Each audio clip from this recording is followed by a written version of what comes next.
كما آمن الناس قالوا أنؤمن كما آمن السفهاء ألا إنهم هم السفهاء ولكن لا يعلمون۔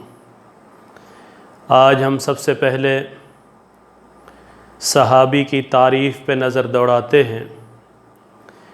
مختلف تعریفات صحابی کی گئی ہیں، مگر ایک جامع اور مانع اور مدلل تعریف حافظ ابن حجر رحمہ اللہ نے شرح نخبۃ الفکر میں کی ہے۔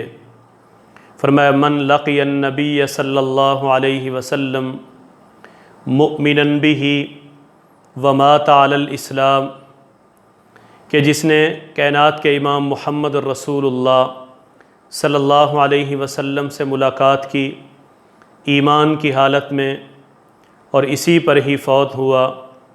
ملاقات کرنا عام ہے، چاہے یہ ملاقات لمبی ہو چاہے یہ چھوٹی ہو، عرصہ بڑا ہو یا چھوٹا ہو، ملاقات ثابت ہو اور ایمان کی حالت میں ہو اور ایمان پر اور اسلام پر ہی فوت ہوا ہو۔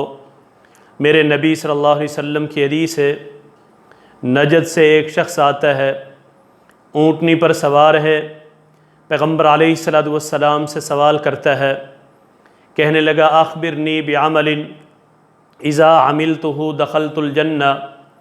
اللہ کے نبی صلی اللہ علیہ وسلم مجھے کوئی ایسا عمل بتائیں جس کی وجہ سے میں جنت میں پہنچ جاؤں۔ حدیث کے الفاظ ہیں، اونٹنی کا پاؤں پھسلتا ہے، پیغمبر علیہ السلام نے کچھ چیزیں بتائیں، نیچے گرا، وہیں پر ہی رب العالمین سے جا کے ملاقات کی۔ میرے نبی فرماتے ہیں کہ میں آگے بڑھا، میں نے دیکھا کہ فرشتے اسے پھل پیش کر رہے ہیں، فرشتے اسے پھل کھلا رہے ہیں۔ پیغمبر علیہ السلام نے فرمایا کہ اس نے عمل تو کم کیا ہے لیکن اجر زیادہ پا گیا۔ مؤمناً بہ، ایمان کی حالت میں ملاقات کی ہو، اس سے وہ یہودی نکل گئے، وہ عیسائی نکل گئے جنہوں نے اللہ کے نبی صلی اللہ علیہ وسلم سے ملاقات تو کی لیکن کلمہ نہیں پڑھا، اس سے وہ لوگ بھی نکل گئے جنہوں نے بظاہر کلمہ پڑھا، منافقین، لیکن بعد میں اسلام سے مرتد ہو گئے۔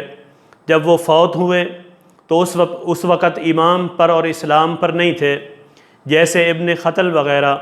پیغمبر علیہ السلام نے فرمایا تھا کہ اگر یہ شخص بیت اللہ کے غلاف کے ساتھ بھی چمٹ جائے، بیت اللہ کے پردے کے پیچھے چھپ جائے تو وہاں پر بھی جا کر اسے قتل کر دینا۔ یہ لوگ نکل گئے۔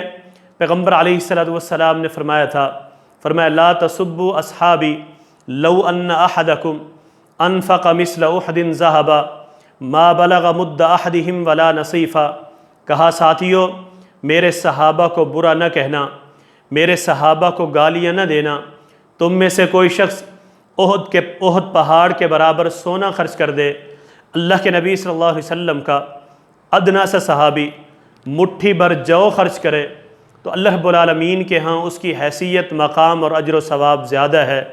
میرے نبی فرماتے ہیں اللہ اللہ فی اصحابی لا تتخذوہم من بعدی غرضا فمن احبہم فبحبی احبہم ومن ابغضہم فببغضی ابغضہم۔ کہا اللہ کی قسم، اللہ سے ڈرتے رہنا، میرے صحابہ کے بارے میں میرے جانے کے بعد انہیں پریشان نہ کرنا، انہیں تنگ نہ کرنا۔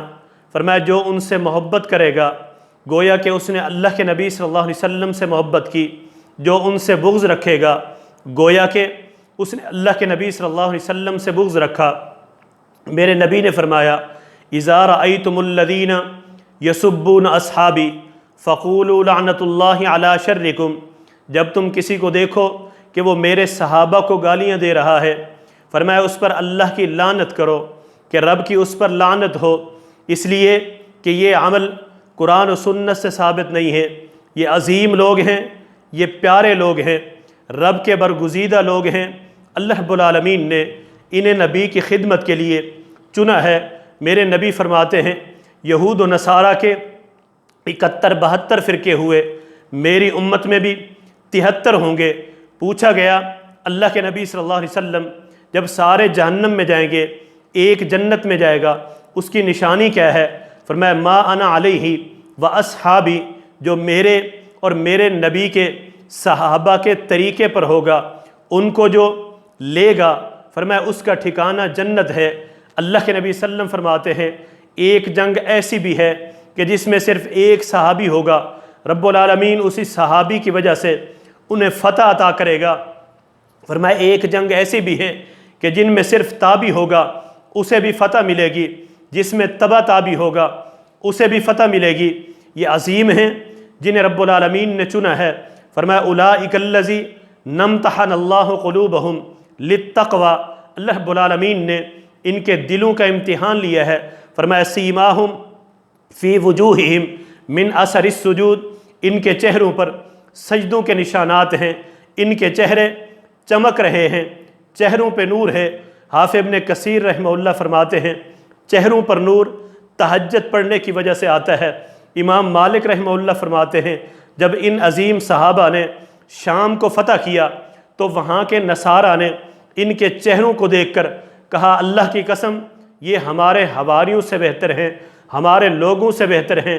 امام ابن تیمیہ رحمہ اللہ فرماتے ہیں کہ اگر کوئی شخص صحابہ میں عیب جوئی کرتا ہے، طعن کا نشانہ بناتا ہے، فرمایا گویا کہ وہ قرآن و سنت میں عیب جوئی کرتا ہے۔ یہ کیسے عظیم ہیں؟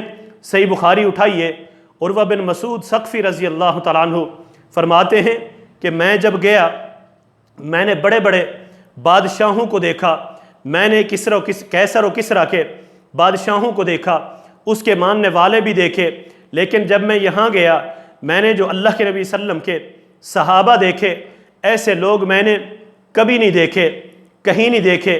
پوچھا کہ کیسے لوگ ہیں؟ کہا سر جھکائے بیٹھے ہیں، اللہ کے نبی صلی اللہ علیہ وسلم کا حکم آتا ہے اس کی تعمیل کرتے ہیں۔ میرے نبی صلی اللہ علیہ وسلم اگر وضو کرتے ہیں ان کے وضو کے پانی کو لینے کے لیے ایسے بھاگتے ہیں، ایسا لگتا ہے کہ جیسے ابھی تلواریں چل پڑیں گی۔ کہا پیغمبر علیہ السلام کا لعاب مبارک اپنے ہاتھوں میں لیتے ہیں، چہرے پہ مل لیتے ہیں، نبی حکم دیتا ہے تعمیل کرتے ہیں۔ کہا سر جھکا کر ایسے بیٹھے ہوتے ہیں جیسے ان کے سروں پر پرندے بیٹھے ہیں۔ کہا لوگ میں نے بڑے دیکھے، بادشاہ بھی بڑے دیکھے، ماننے والے بھی بڑے دیکھے، لیکن اللہ کے نبی صلی اللہ علیہ وسلم جیسا نہ قائد دیکھا، نہ لیڈر دیکھا، نہ ہی پیغمبر علیہ السلام کے صحابہ جیسے میں نے ماننے والے دیکھے۔ اقول قولی ھذا